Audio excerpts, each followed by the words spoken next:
শহীদ আবু সাইদ দুই হাত প্রসারিত করে জালিমের বিরুদ্ধে, ভারতের আধিপত্যবাদের বিরুদ্ধে, ফ্যাসিবাদের বিরুদ্ধে শহীদ হওয়ার প্রতিযোগিতায় নেমেছিল। সেই আবু সাইদের দুই হাত প্রসারিত মুখ দেখে আমার ভাই ওয়াসিম, আমার ভাই শান্ত সহ যেই দিনে একই দিনে 6 জন শহীদ হয়েছিল, সেই দিনে আমাদের ভাই এনসিপির ভাইদের উপরে স্বাধীন বাংলাদেশে গোপালগঞ্জের শান্তিপূর্ণ সমাবেশে একের পরে এক মোদি লীগের, দিল্লি লীগের চোরের বাচ্চারা হামলা করেছে। আপনাদেরকে স্পষ্ট বলতে চাই, এই দেশে বিএনপি আছে, জামাত আছে, এনসিপি আছে, প্রত্যেকের সাথে আমাদের ঝগড়াও আছে। জুলাইয়ের প্রশ্নে, স্বাধীনতা সার্বভৌমত্বের প্রশ্নে আমাদের কোনো মতানৈক্য নাই। বিএনপি যতক্ষণ বাংলাদেশের পক্ষে তারা আমার ভাই, জামাত ইসলাম যতক্ষণ স্বাধীনতার পক্ষে তারা আমার ভাই, এনসিপির ভাইরা, আমার জুলাইয়ের যোদ্ধারা যতক্ষণ পর্যন্ত সততার সাথে ইনসাফের পক্ষে দাঁড়াই থাকবে, আমার হাসনাতেরা ততক্ষণ জন্য জীবন দিয়ে ওদের জন্য লড়ব। বন্ধুরা আমার, একটা প্রশ্ন করতে চাই, গোপালগঞ্জ কি ভারতের অংশ? আপনারা বলেন। যদি গোপালগঞ্জ বাংলাদেশের অংশ হয় তাহলে সেখানের প্রশাসন কোথায়? এনসিপির ভাইয়েরা, তোমরা কাউরে লং মার্চে ডাক দিও না, এনসিপির অফিসের সামনেও মশাল মিছিল ডাইকো না। এই সরকারে তোমাদের 2 ভাই আছে, আসিফ মাহমুদ আছে, মাহবুব আলিম আছে। এই সরকারে থাইকা যদি তোমাদের সেখানে নিরাপত্তা না থাকে, তোমরা ভাবো গোপালগঞ্জের কাছে সারা বাংলাদেশের নিরাপত্তা তাহলে কোথায়? খুনি লীগের সমস্ত খুনিগুলা, ডাকাতগুলা গোপালগঞ্জে নিয়ে আশ্রয় নিচ্ছে।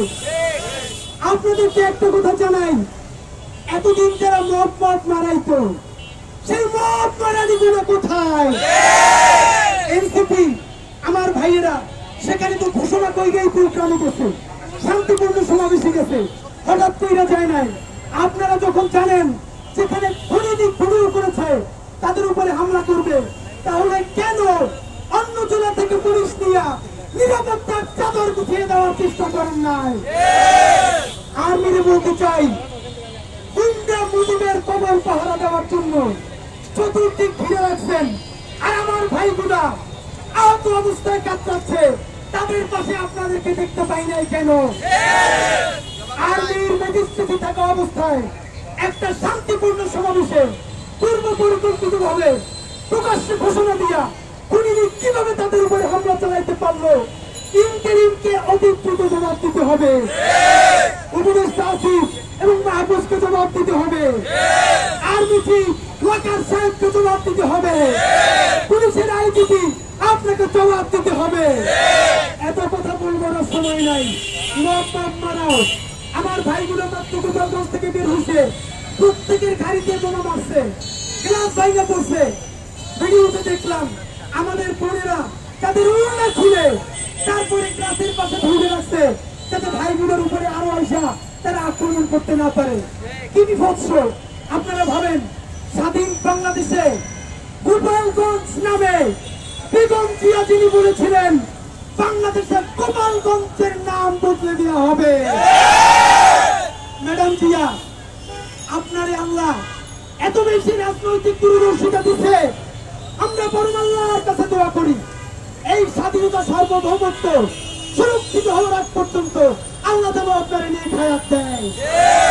বন্ধুরা, বিএনপি জামাত কোন দল বুঝি না, খুনি লীগের বিরুদ্ধে, মোদি লীগের বিরুদ্ধে, সন্ত্রাসীদের বিরুদ্ধে সারা বাংলাদেশ বনাম আওয়ামী লীগ।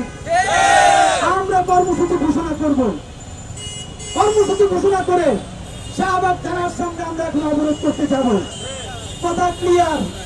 আমার ভাইদেরকে তোমরা মুক্ত করতে পারো নাই, তোমাদেরকেও এইখানে মুক্ত করতে হইলে আমাদের ভাইদেরকে নিরাপদে ফিরে আনতে হবে। আমরা এখন শাহবাগ থানায় যাব, শান্তিপূর্ণ অবস্থান কর্মসূচি করব। আর যদি কেউ মত মারায়, স্যান্ডেল মাইরা মুখের তাপ ফালাই দিব বললাম। শহরের বাচ্চারা, এই ঢাকা থেকে কাছে আমার ভাইগুলা, আপনি ভাবেন কি ভয়াবহ অভিজ্ঞতা ছিল এর 1 বছর বছর এখন পর্যন্ত আপনি গোপালগঞ্জকে নিয়ন্ত্রণে নিতে পারেন নাই।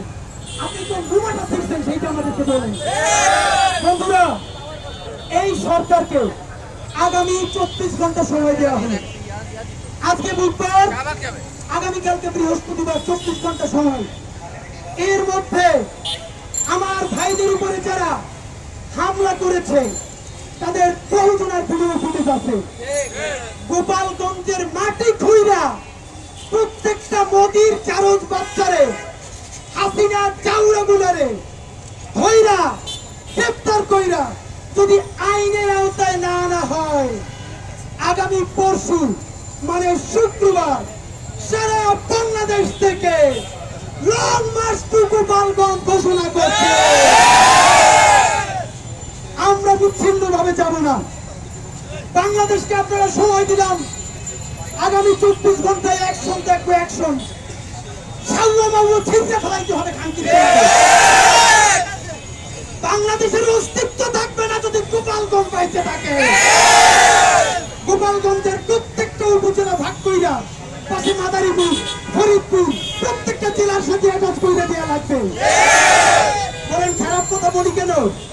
দুর্নীতি বৈশা প্রকাশ্য দিবালোকে হামলা কইরা আমার ভাইরে খুন করার চেষ্টা নেওয়া যায়, এইটা অস্থিরতা না। আর আমার সেই বাচ্চাগুলা নিজের বুকের রক্ত দিয়া সেই প্রাকৃতিক দেয়ালে রেখা খুনিয়া সিনারে ভাগাইছে, সেইটার মতো মহাপারুত্ব কোনো শব্দ নাই। সুতরাং আগামী 24 ঘন্টার মধ্যে আমরা যদি গোপালগঞ্জে ছাপা ছাপা হয়ে যাইতে না দেখি, আগামী শুক্রবার হাজার হাজার মানুষ নিয়ে গোপালগঞ্জের উদ্দেশ্যে লং মার্চ ঘোষণা করেছি। সিদ্ধান্ত হবে বাংলাদেশ থাকবে, গোপালগঞ্জ থাকতে পারবে না। আপনারা কি সবাই আমাদের সাথে যাবেন? এখন আমরা মিছিল দিয়ে শাহবাগ থানার সঙ্গে যাব, সবাই চলেন।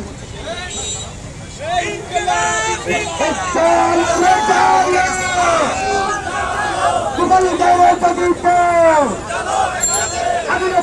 একসাথে